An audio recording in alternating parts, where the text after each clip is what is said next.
آمنت بالله وملائكته وكتبه ورسله واليوم الآخر.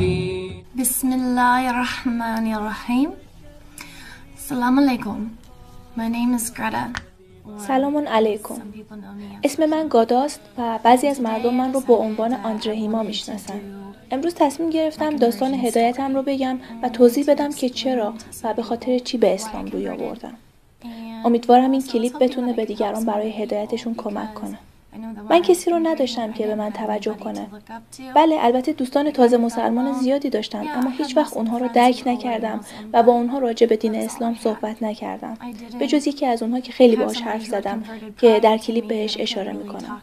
به یوتیوب رفتم ولی بیشتر داستانهایی که پیدا کردم درباره مردها بود و ماجراهای زیادی رو درباره خانم‌ها و داستان هدایتشون پیدا نکردم.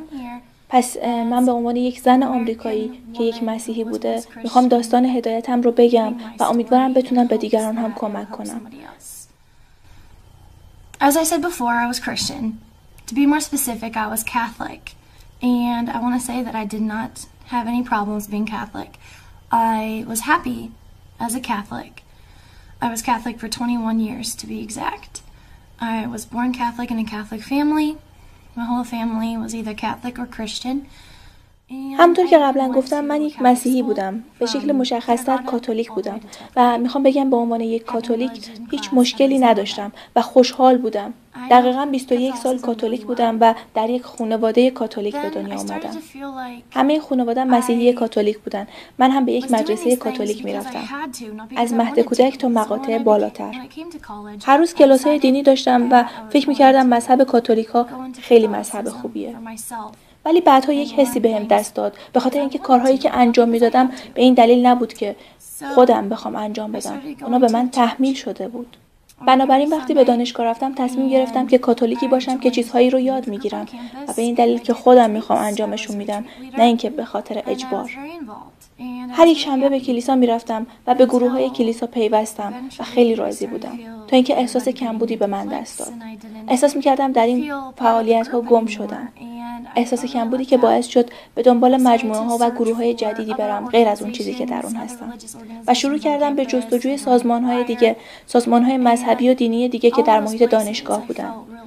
در همه این مکان‌ها احساس کردم مردم میخوان کارهاشون رو با دلیل و استدلال و برهان انجام بدن برای اینکه خودشون احساس آرامش و راحتی کنن، نه برای رحمت و دلسوزی الله. نمیدونستم چرا دوستان فکر میکنن برای عبادت خدا فقط کلیسا مناسبه. بیرون از کلیسا درباره خدا حرف نمیزنیم، یعنی صحبت درباره خدا در بیرون از کلیسا جالب نیست. من صحبت کردن درباره خدا رو دوست دارم. یادگیری درباره مذاهب و ادیان رو دوست دارم و صحبت‌های دینی رو دوست دارم، اما این برای آشناهام و برای بعضی از دوستان مسیحیم جالب نبود. نظر من مثل نظر اونها نبود و احساساتم متفاوت بود. Then one day I met a group of Muslims. بعد در یک گروه مسلمان عضو شدم و دوستای واقعا خوبی شدیم. اونا با من خیلی حرف می زدن و من خیلی نگران بودم. به اونها گفتم میتونم سوالاتی رو از شما بپرسم و البته متاسفم برای توهین هایی که به شما میشه.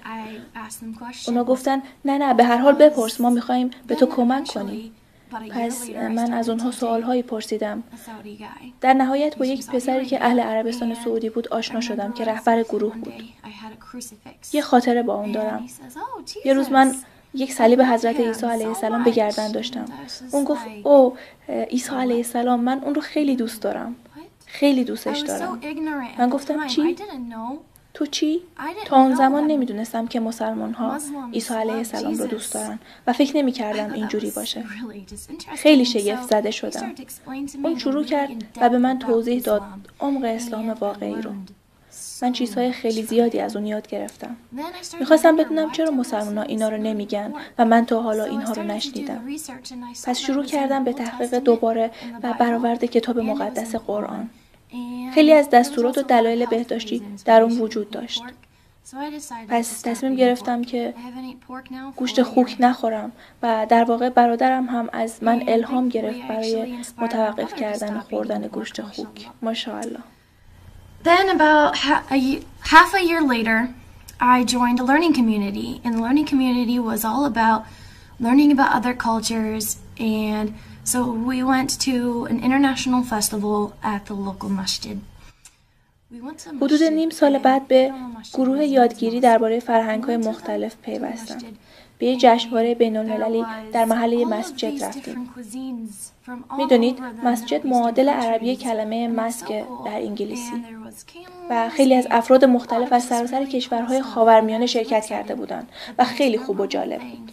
چیزهای جالبی درباره فرهنگ‌های مختلف اونجا بود و من خیلی هیجان زده بودم. اما به یاد موندنی ترین چیز برای من ظاهر مسجد بود. یادم یک راهنمای مسجد داشت راجع به رحمت و لطف الله صحبت می‌کرد و توجه من رو به خودش جلب کرده بود. و من هم سوالات زیادی می‌پرسیدم و اون جواب می‌داد. سوالای زیادی پرسیدم و اون خیلی خوب جواب می‌داد. هر وقت درباره پیامبری حرف می‌زد، حتی پیامبر مسیحیان، می‌فهمیدم اون پیامبر در اسلام هم وجود داره. این برای من خیلی جالب بود. وقتی راجع به آدم علیه السلام حرف می‌زد، بر اون درود می‌فرستاد. عیسی درود الله بر اون، ابراهیم درود الله بر اون و نام هر پیامبر دیگه‌ای که می اومد بر اون درود می‌فرستاد و برای اونها احترام بالای قائل بود.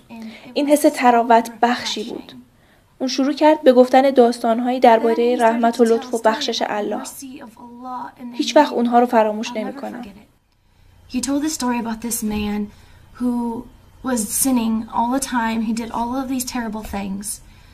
And on his deathbed, he had his two sons. یک داستان گفت درباره مردی که همیشه کارهای وحشتناک و ناشایست میکرد و آواز خون هم بود. یه روز در بستر مرگ افتاد و وقت مرگش رسید. 2 پسر داشت.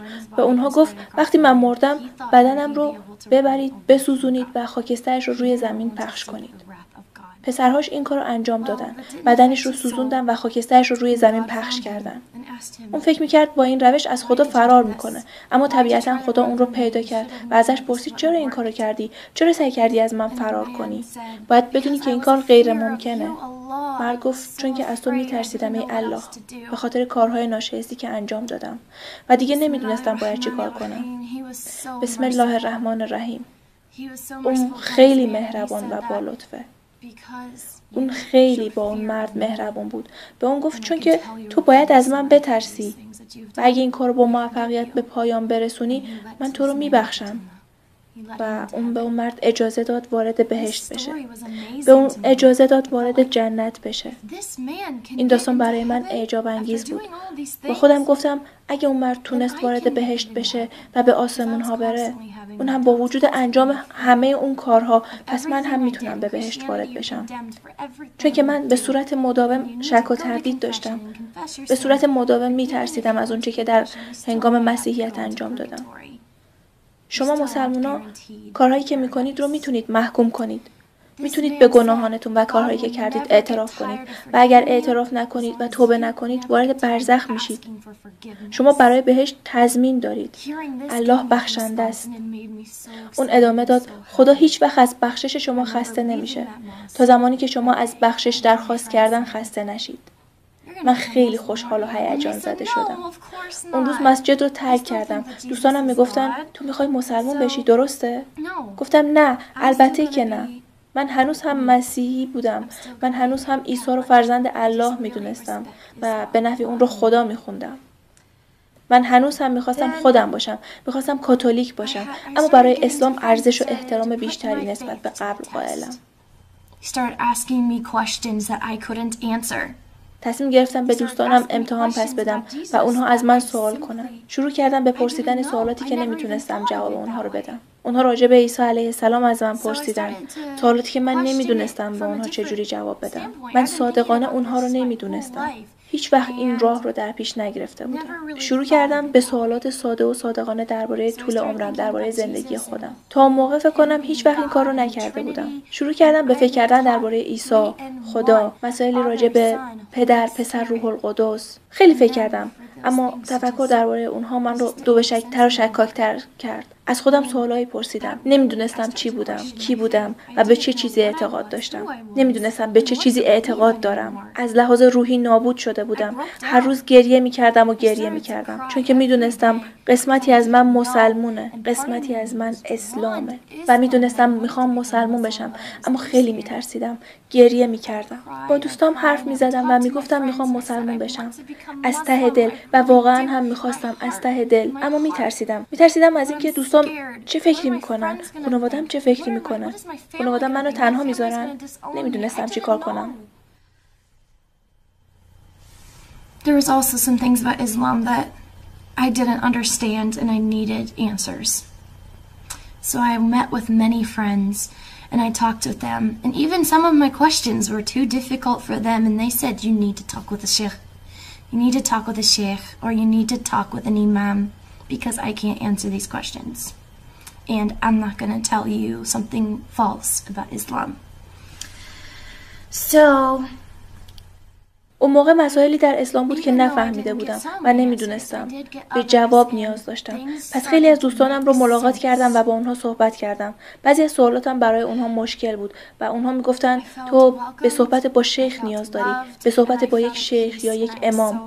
چون ما نمیتونیم جواب این سوالات رو بدیم و نمیخوایم جواب اشتباه و چیزهای اشتباه درباره اسلام به تو بگیم.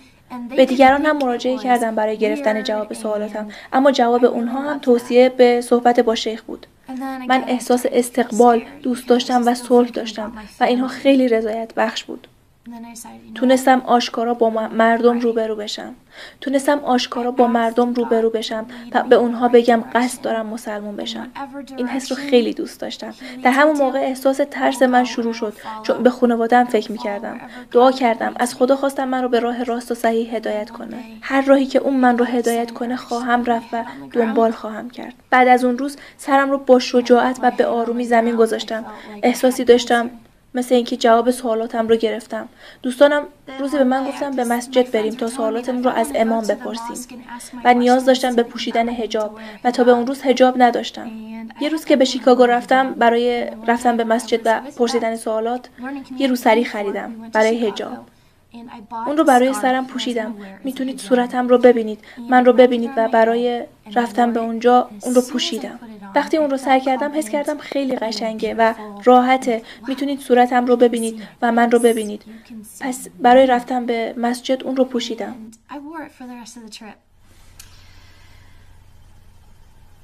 I finally realized that Islam is where I belonged. And I got encouraged by my friends that were not Muslim and friends that were. And I also got discouraged. دوستم گفت اسلام متعلق به همه است و من توسط دوستام تشویق شده بودم. بعضی از دوستان مسلمان بودن. اونها نمیخواستن وقتی مسلمان شدم دوباره برگردم و کاتولیک بشم. میخواستن مطمئن باشن که من آمادم. گفتن اگه آماده ای پس برو، اما باید 100% مطمئن باشی. So then I decided for myself, that I was going to become Muslim.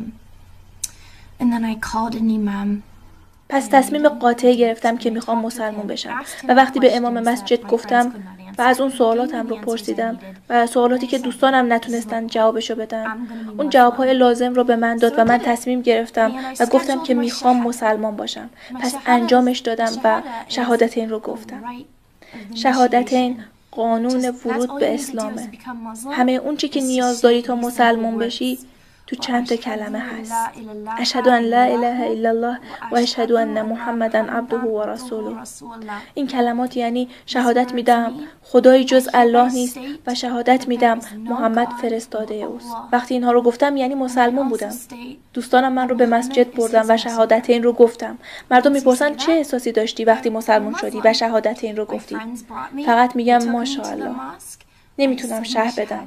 وقتی این اتفاق افتاد و شهادت این رو گفتم، وقتی برگشتم دیگه اون حس قبلی نبود.